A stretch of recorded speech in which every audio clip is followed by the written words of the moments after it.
There are still some seats here, folks, if you'd like to have a seat. I want to thank the meteorologists for being right. But again, good morning. And the Representative Cabral, to Audra representing Senator Montigny's office, to Councillor Abreu, to Chief Oliveira, to John Beauregard, to Kevin Pellin, to our lovely student Natalie, to Pat Murray, to Julie Gagliardi, and of course our lovable principal, Lena Pyers.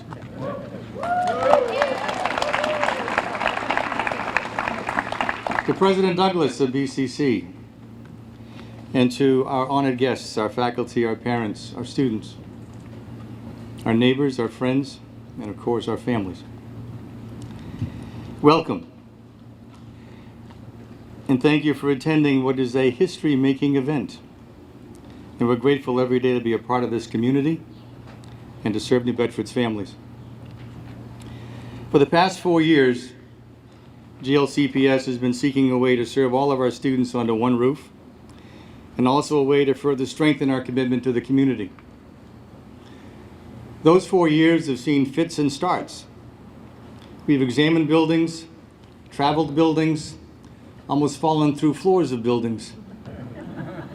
And then one day, I can't really recall the day, but Steve Furtado Jr., who's our director of business, looked at me and said, "Well, what about the convent?" And I went, "The convent?" And lo and behold, the convent. He has great ideas. And so today we have reached a milestone as we begin the transformation of the building behind me into the state-of-the-art educational facility. This addition to our current building will include new science classrooms and labs, a technology makerspace, an expanded college and career center, world languages, mathematics, music, and art. And we hope, with fingers crossed, that the project will be completed by a year ago now. And it's only fitting in my speech that I recognize the architects and the project manager to make sure that's going to happen. But to thank Abreu Street, to thank Neil from Construction Monitoring Services. It is a very interesting process, and over the years where I've been involved with building projects, sometimes architects and sometimes project managers don't always listen. And I got to tell you that both Abreu Street and the Construction Monitoring Services have listened to our faculty, and they have done the things that we've asked them to do. This building will be a reflection of those teachers' ideas, those teachers' beliefs, and the mission of the school. We also want to thank our legislature for, at this time, passing the Student Opportunity Act to give us additional funding to do the things that we need to do. And so, we celebrate this commitment from so many different angles. And so, we had a conversation several months ago with the Fall River Diocese to lease the former convent and to turn it into a school. A long-term commitment of 25 years. A commitment to the city, to the community, and to the neighborhood. We will continue to host the community and city government functions, including the Guatemalan Consulate, the Bullitt Street Neighborhood Association, the adult English language learner classes, and hopefully down the road some continuing ed programs with BCC and UMass Dartmouth. And we will encourage the community to take advantage of learning opportunities on our expanded campus. But this project could not have become a reality without the support of our donors. For those of you that are unaware, charter schools do not receive state reimbursement for new construction or renovation. Therefore, we must raise as much money as possible to narrow the gap of how much we will need to borrow. And so we want to thank the generous donations of Bay Coast Bank, Bristol County Savings, the Acushnet Foundation, the Mifflin Memorial Fund, our Board of Trustees. They are our true community partners.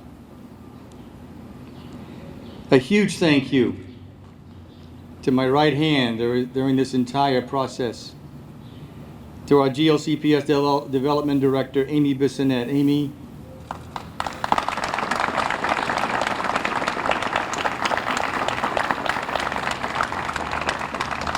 Amy, for overseeing the capital plan, for writing grants and organizing our groundbreaking, while continuing to honor the mission and vision of our school. Two individuals have believed in our mission since GLCPS was established. Over the past 19 years, Joan and Erwin Jacobs have been the catalysts of our remarkable technology program. Their annual contributions have allowed us to provide every student with a Chromebook, educational software, site licenses, and updated internet capabilities. And 3 years ago, we began a conversation with the Jacobs regarding our dream of an expanded campus. They said, and this is Erwin's famous words, "Keep us informed." When we identified the convent as our expansion site, our conversations became more focused. And over the past year, we provided them with our design drawings, our capital plan, and our timeline. In my last conversation with Dr. Jacobs in early June was our hope that they would support the project.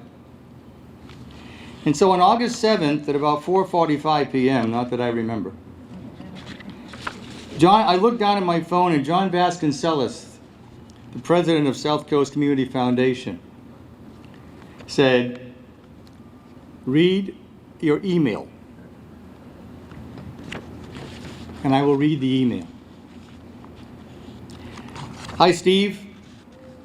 I hope that the renovation is proceeding ahead in good shape.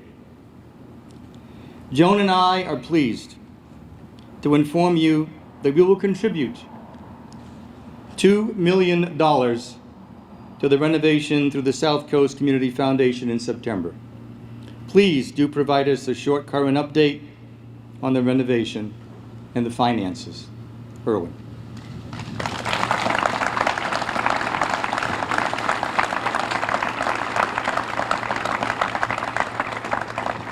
I am surprised that no one heard me yell that time when I read that, but that was a long time ago. Their commitment to the project sends such a strong message to the city, the students, and our staff of their strong and steady support for charter education. And so to date, of an estimated $8.5 million project, we have raised through grants, through our surplus, through our donations, $7,497,000.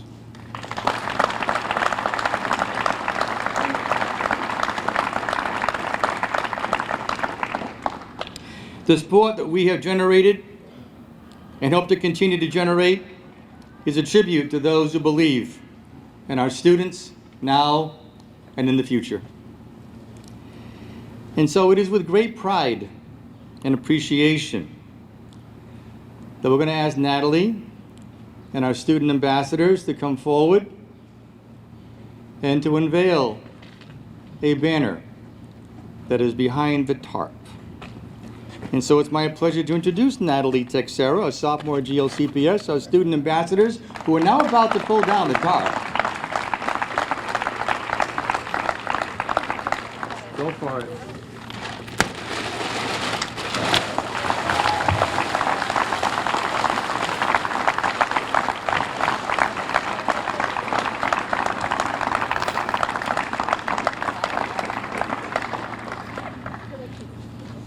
I know that when we were downtown, in the downtown campus, we also named that campus for the Jacobs, and it was always known as the Jake. And I'm sure that this building will also be known as the Jake.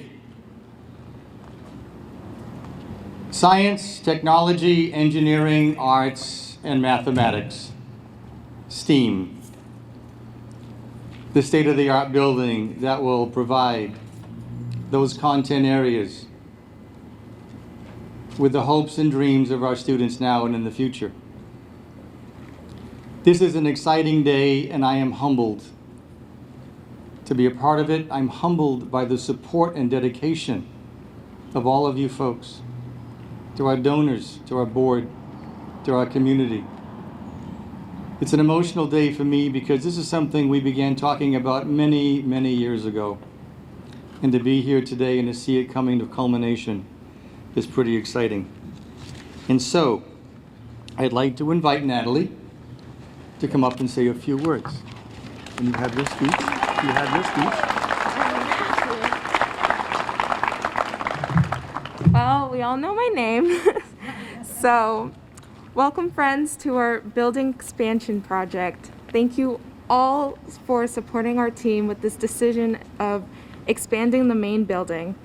This is a really important day for me and my fellow students who will learn here and even the future ones. This expansion will lead to amazing things in our community. Oh, two mics here. I didn't know which one was.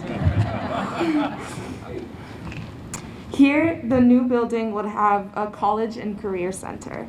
This would make it so much easier for me and my fellow students, almost said my students, to become well-rounded future citizens of the world, and to one day even change the world. For me, this expansion on the building will help my dream of being a main part of an animation team.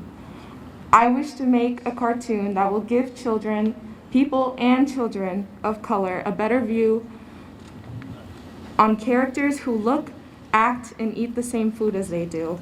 To tell them that even though we don't have a cartoon that shows the world who we are as people, that we are valid. With this, the new building will help me on my journey even more by having foreign language classes, meaning that I can learn and explore different cultures, language, and places than my own.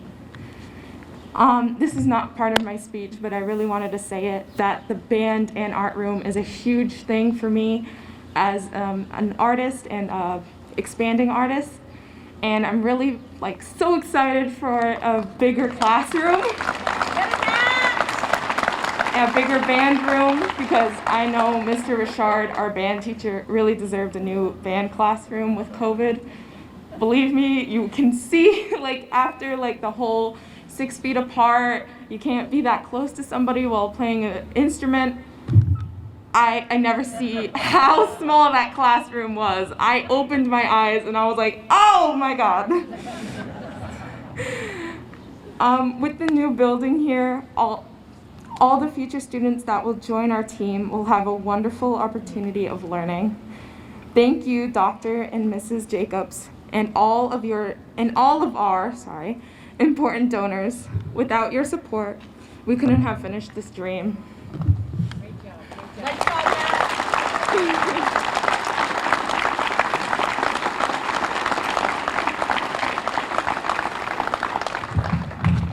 And now I'd like to call up Representative Cabral to say a few words.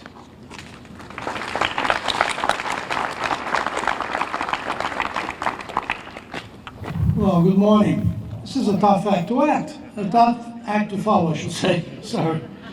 But I'll try my best, okay? Well, good morning. I'm trying to get what I'm supposed to say here on my phone because I left behind my reading glasses, so it's the problem. But anyway, I'm glad to be here today with you and participate in the groundbreaking of the second, should we call it the extension of the campus or the second campus? Probably an extension of the campus.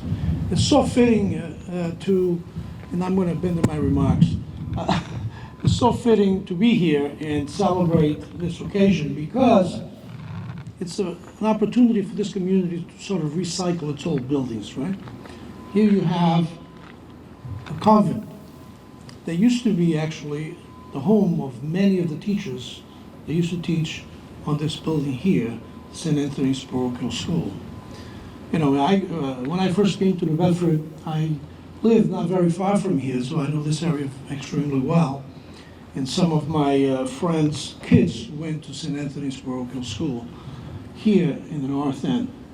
I know you think I'm just a South End boy, but I also consider myself a part of the North End because I lived here for several years in the North End before I moved to the other part of the city.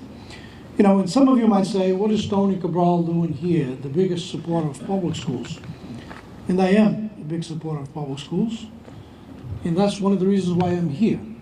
Because today this is about the students in this city and the families in this city. Very good. Very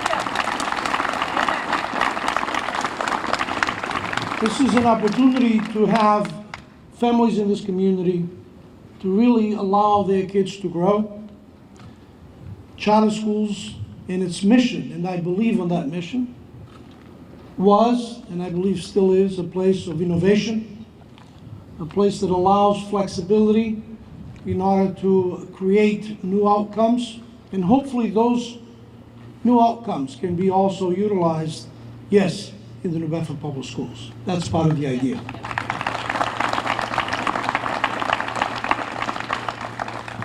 So, here we are. Is it STEAM? Because it's arts and music, right? In addition to, right? Mathematics and science and all that good stuff, but music classes, right? That's wonderful. To me, unfortunately, I don't play an instrument. I wish I did. Growing up, I was never had the opportunity to learn how to play an instrument. But I think music is extremely important. It opens up new horizons. It really develops the human mind. Being a school teacher, still am, even though I don't practice it. Once a teacher, always a teacher. I know how important that is. And I am involved as well with a bunch of young people in this city around music, around marching bands, Portuguese marching bands in particular, which is not very far from here, which I hope in the future they can have a partnership with this facility to expand the possibilities of music and brass band and marching band playing. So I'm going to leave it at that. Congratulations, Dr. Furtado, the entire board. It's great to have donors like the Jacobs that never forget their roots. It's good to have an old New Bedford person, graduated from the New Bedford Public Schools, reinvest in this city and reinvest in a place that will touch the lives of all the families and all the kids in the city. So thank you to them as well, to Bay Coast and Bristol County Savings, also for their and all the other donors. This is a great initiative. So taking the home of teachers and becoming a classroom as well for young people in this city. Thank you very much.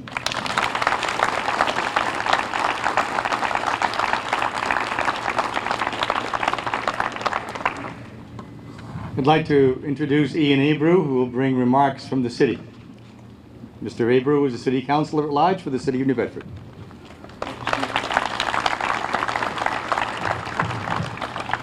Well, good morning, everyone, and thank you, Dr. Furtado, for having me here. You and I were talking about this concept about 5 or 6 months ago at the Airport Grill, which you're also involved in. And at that time, the Jacobs Foundation endowment hadn't come in yet, but you had the concept. And if anyone knows Steve Furtado and his team and the Board of Trustees here at the school, if they have their sights set on something, they're going to get it done. And congratulations, you're getting it done.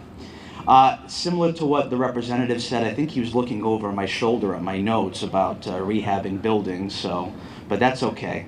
I'll forgive you this time, Mr. Representative. But again, he's absolutely right. You're looking at a structure here that, let's be honest, has been falling in disrepair for quite some time. You see bricks falling through, you see smashed out windows, and when you see those types of things, it really denigrates a neighborhood.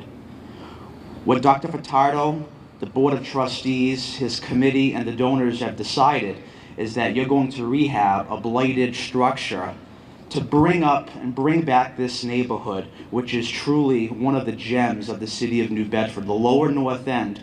It's about time we invest in the lower north end in the city of New Bedford.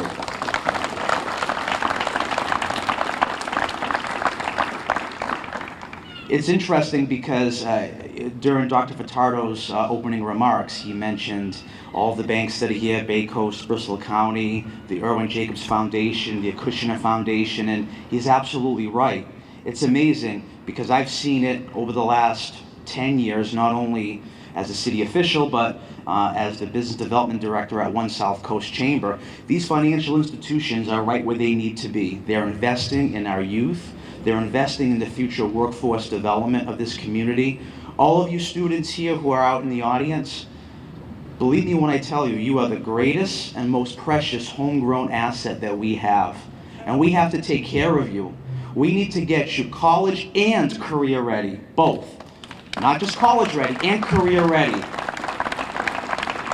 And that's what STEAM education is all about. It's an investment in you, and the hope is that when you graduate from these institutions, and if you do go to college, you keep it local, you go to UMass Dartmouth or Bristol Community College, and you don't leave this community. You stay here. You open a small business here. You work here. We have tremendously wonderful employers all throughout this audience.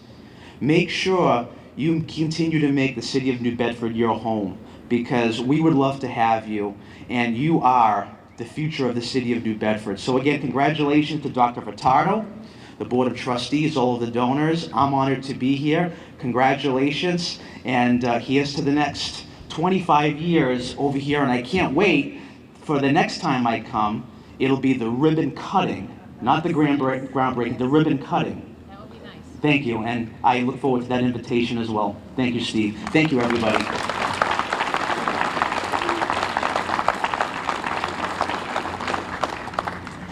Thank you, Ian. I'd like to now call up the Executive Director of the Massachusetts Charter Association, Tim Nicolette.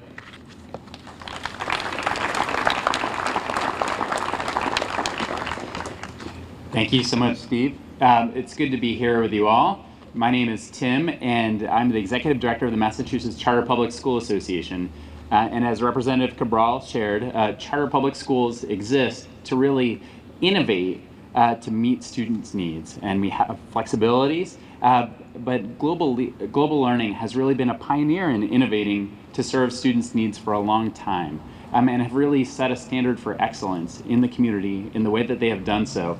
And so we're so excited to be here today, but we're also excited for the long-term commitment that this represents to the city of New Bedford, and the way that it is an investment in students and families to really help continue the next generation of innovation on behalf of our kids and on behalf of our families, to make sure that they're not only having a facility that they deserve, but also the high quality education that goes along with it. So it's both what the building is, but also what happens inside these walls. And so we're so excited and proud of the work that Global Learning is doing to do a part of that. And we're also so excited for the ways that they've already been opening up their existing building to the community, to be a service to the community and to partner with the community. And we're excited for the ways that they will continue to do so with this new footprint. So thank you so much to the entire Global Learning community, to the elected officials and to the funders and to the boards for all the ways that you rally around these students and families to serve them and this city, and we're grateful to be a part of that.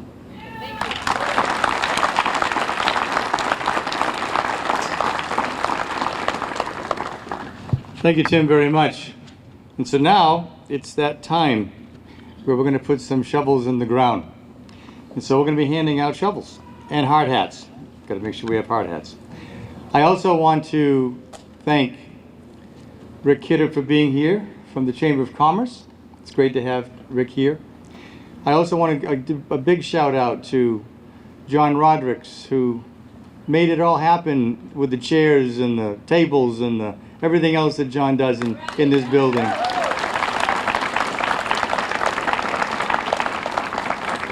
And so Amy and I are going to be handing out shovels and hard hats, and we're going to do what we've got rug here. And why do we have rug here? Well, you might sink into the mud if we didn't have rug here. So between the tarp we had on the area and the pavers to keep the tarp on the mud, there's no mud, except where the rug isn't. So, Amy, let's do it.